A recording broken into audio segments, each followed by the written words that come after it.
Hello everyone, welcome to the latest edition of the Brian Boyer Show alongside A-State women's basketball coach Brian Boyer.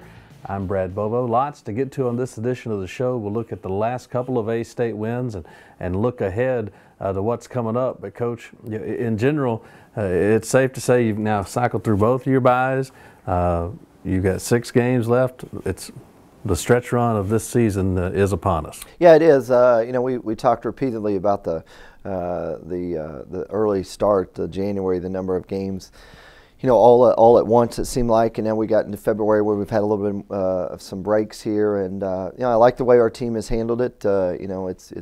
It's fun to see, when we show up at practice this time of year, still being fresh and legs and excited, and we've been able to balance a lot of days off in here as well. So, physically our team looks good, mentally they look good, and now we just hopefully it can translate into good performances during games. Yeah, the last 2 weeks have featured just games on Thursday night. 2 weeks ago it was Troy that came into the Convocation Center. Arkansas State picking up a 91-72 win.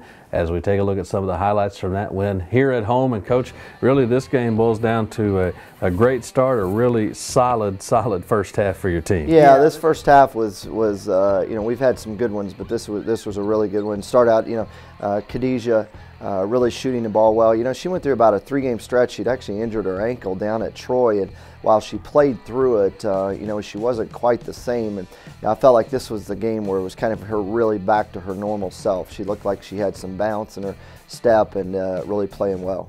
A couple of clips back, we saw Lauren Bradshaw, freshman out of Mesquite, Texas, hit a bucket. And this is a kid that is not playing a ton of minutes, but when she does, she comes in and she is not short on confidence on the offensive end. No, she's not, and it's a good thing because she's got some very good offensive skills, very good face-up shooter, and she fits what we're trying to do. Especially with the ball screening and popping, and she's able to step out and shoot it. And but we really got out. This was a game where I don't know the exact numbers, but our assists were we really passed the well, nearly assisted every field goal in this first half. And Troy, they gamble a lot. They would actually try to steal even on rebounds. And if you were able to get it out of the traps and get it through the pressure and make the extra pass, you were going to get some open shots. We did that. We made really good extra passes, and then we knocked down the shots. Well, to your end, to your point there, 19 first half field goals, 17 assists. Well, and you're seeing it all in these highlights here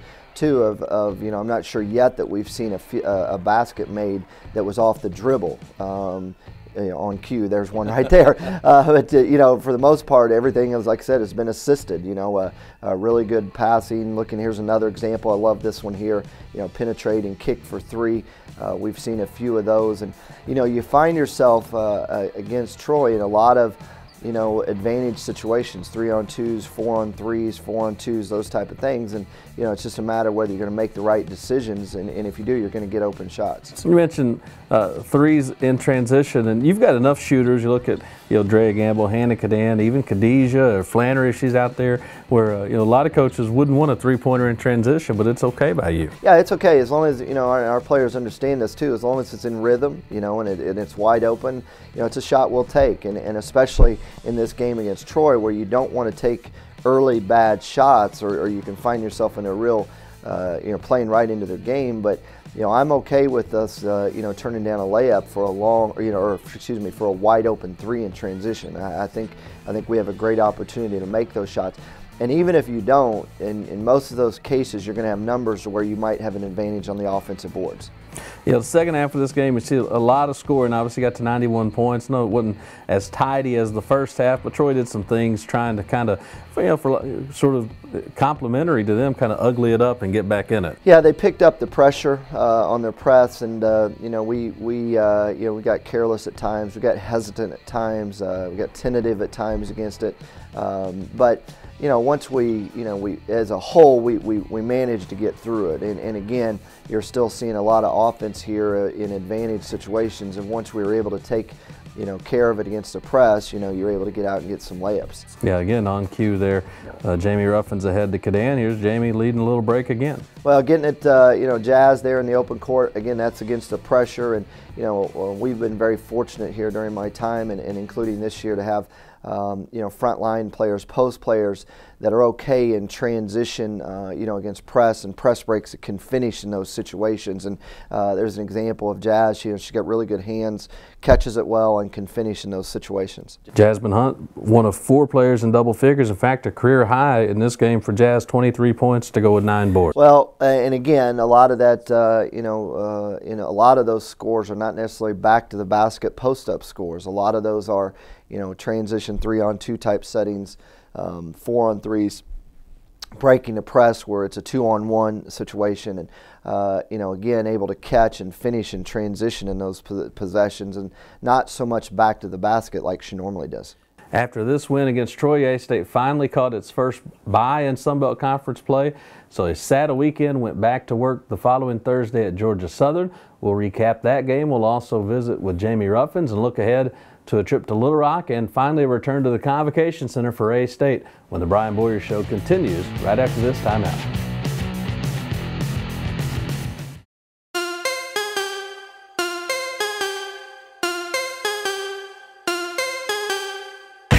Can't stop, won't stop. Where the brakes at? I give him that diddy bop. Make moves or make excuses. Don't got the power. Shut me down. That's not enough. I'm my biggest problem. Don't got the power. Shut me down.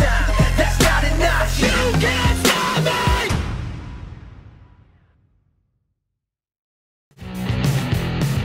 We're back on the Brian Boyer Show. Arkansas State last week with just 1 game again. This one was on the road.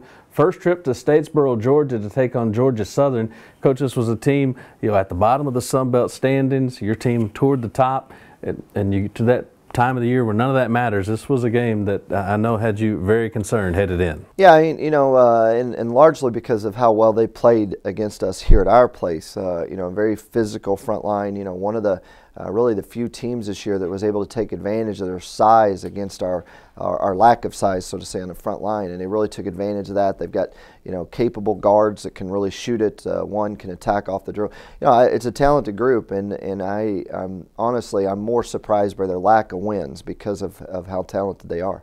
81-73, the final game where your team worked with a lead for the final 35 or 25 minutes or so, but just never really got those Eagles completely put away. No, we kind of it was a back and forth game early on. We had one big push towards the end of the first half where we got it up to about double figures, and as you said, it just never could really put them away. At one point we had them up 15, and we thought we were going to, and they make, I think it was like a 6 or 7-0 run, and we'd push it back up to 13 or so again, and but the good thing is we always kept them at arm's length, just enough to keep that margin. We weren't great defensively. In fact, we weren't very good defensively in the second half, but late we had a stretch of about 3 or 4 straight defensive stops that we really, really needed. Played without Hannah Cadan, who missed this game with concussion symptoms. Still put 3 players in double figures. Drea Gamble, unreal with 31 points. But then one of the 3 in double figures was Jess Flannery, who had to play some of those minutes kind of vacated by Cadan. Yeah, she's, we've put her in a lot of tough situations all year, actually, or her whole career, where you kind of throw her in situations and hope and expect her to make shots. And, this was a different one because we put her in a situation we needed her to play more minutes, extended minutes. And, I thought she handled it well, played hard. She always competes.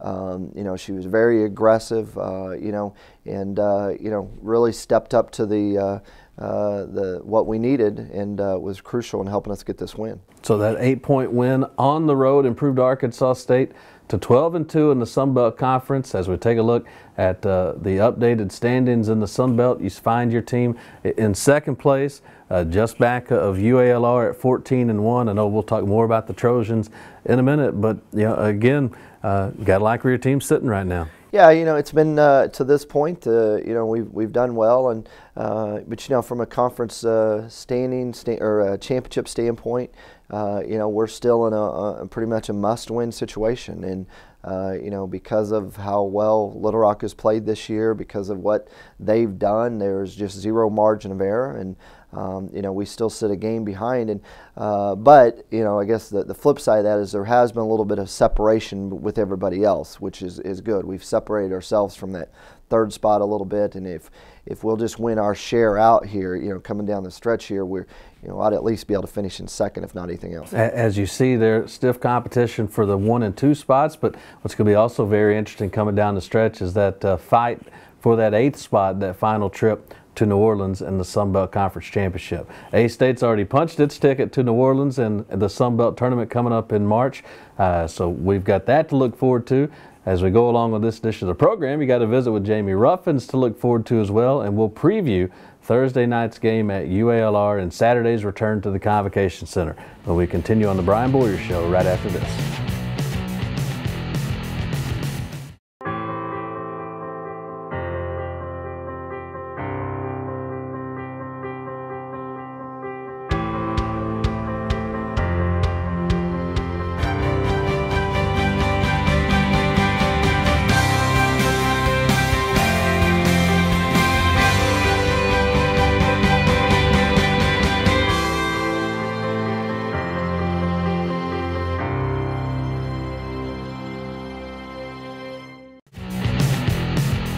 We're back on the Brian Boyer Show as A-State gets set to travel to UALR later this week. We're going to step aside from the Hoops Talk just for a second to take a look at a member of the A-State women's basketball program, and it's, oddly enough, it's a sophomore out of Little Rock. Let's take a look now at Jamie Ruffins.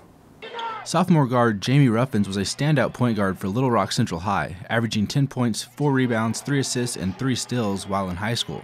Since joining the Red Wolves, Jamie has played in every game and finds the team to be very close. I think what makes us most productive is the fact that we just have like a good camaraderie. We have a lot of returners. Most of our team is juniors and sophomores. We only have 2 seniors. So we've gotten used to playing with each other, so we kind of know where each other is all the time on the court. The main strength of this team, I would have to say, is just offense altogether. Like, we're pretty good, as a team, we're pretty good passers. Like, we take care of the ball really well. I know one game he said the most turnovers we had was like 5, which was like a record, I think, at A-State. And my teammates are like really good at finishing, like around the basket. Offensive rebounding, we're pretty good at that too, although we could still improve in that area. But I think just offense as a whole, like, we're really good. Ruffin says this team has done a great job of coming out in the second half of most games and putting what Coach Boyer suggests into action. Basically, he just tells us that, okay, what we need to fix from the first half, what we did good, but we always just come out of halftime with the mentality that the score is 0-0, and the first few minutes of every half are always critical. People change up all the time during season, but after the first half, we pretty much get a flow of how the game's going, and we pretty much know how the referees are going to call, what the tempo is of the game, and we adjust to it. Jamie says the college game is faster, but her role in college is very similar to that of her high school game. I would say in high school, I was definitely more of a defensive-minded player. Like, I would always think pass first, but I wouldn't think of passing as, I guess you could say an art or a skill, like something that could be improved. In college, I've definitely improved my passing skills. So I'm more of a assist or pass first type of player. I get a lot more fun out of like making a good pass than scoring myself. I don't know why. Ruffins is active before each game, trying to get the team pumped up. She leads a team chant just before tip-off and says senior Hannah Cadan tries to set the tone before the team leaves the locker room. We always pray before every game. Hannah actually is the one that says the prayer, and we'll just bow our heads. When we come out, I always say this little chant, like after they introduce the starting 5, I'll say this little chant. And I'll say, when I say A, you say stay, and I'll say A, stay, and I'll say, who are we? And everybody else says A, stay, and I do that twice, and I'll slap the floor, and I'll be like, yeah, and everybody screams. That's pretty much the 2 things that we do before every game religiously. Playing not so far from home has meant a lot to Jamie, since friends and family are just a couple hours down the road. I don't really get to go home as much as people think I do, just because a 2-hour ride there, 2-hour ride back, and usually the most we get off is 2 days. But it definitely is good to be able to have my parents. My parents come to like every game, and half the time they come to most of them on the road. So it's definitely good to have that support and be able to know that like I'm not here alone. But at the same time, like I have grown used to Jonesboro with not being able to go home as much as I want. Outside of basketball, Ruffins has some interests that may be surprising to some. Definitely. I actually I write poetry, and I do that all of the time. I've been doing that since I was younger and just never stopped. I also don't have much time to play anymore, but I brought my baby, my piano, back from home with me this past summer. But ever since season started, like I really can't play her much. So, but yeah, those are my two main hobbies. And I also love to dance, but I don't get to do that much either. Reporting for the Brian Boyer Show, I'm Alex Nelson. Interesting look at Jamie Ruffins, both on the floor and off, for your fans. And I guess maybe the truest statement in there is that she is a pass-first point guard, but of late you've coaxed her into getting a little bit more offensive-minded and looking to shoot a little bit more, what she needs to do. Yeah, you know, the thing with Jamie is she is what we recruited, and that's a positive. You know, when we recruited her, we felt like, and as most people that recruited her, she's one of the best on-ball defenders in the country coming out of high school and out of AAU. Her quickness, how physical she is, and she has certainly done that here at Arkansas State. And I think we take for granted, you know, last year as a freshman, you know, she comes in and actually starts the majority of all the conference games, and, you know, we win the league. I mean, how many people get a freshman point guard win a conference, you know, with a freshman point guard? And I just think her, you know, way she handles the team, the way she takes care of the basketball, you know, that comes as a natural to her. And as you said, we've gotten her to be a little bit more aggressive, to be more of a scorer as of late, which is something we need. Arkansas State as a team sitting right now at 17-7, as we told you, 12-2 overall, and now with both byes sort of behind the team, you're back to sort of normal Thursday, Saturday weeks here for the final 3 weeks of the season, beginning this week, beginning Thursday, a trip to UALR, and your team has handled its business enough to keep the stakes high in this one as you try to pull basically into a tie with the Trojans. Yeah, it's you know, still because of the you know, Little Rock's record and the way they're playing it, it's still to win the conference probably comes to a must win, and but there's been a handful of those as of late. You know, when we got to our second loss and they were still undefeated, you knew from that point forward, you know, you just couldn't really expect them to lose, you know, unless it was going to be up to us. And you know, we've handled that. We got the one victory against them. We've won the other games since then. So another, you know, must win and good opportunity for our team. That is Thursday at 5:30 on the front end of a doubleheader at the Stevens Center, and then Saturday finally back home at the Convocation Center.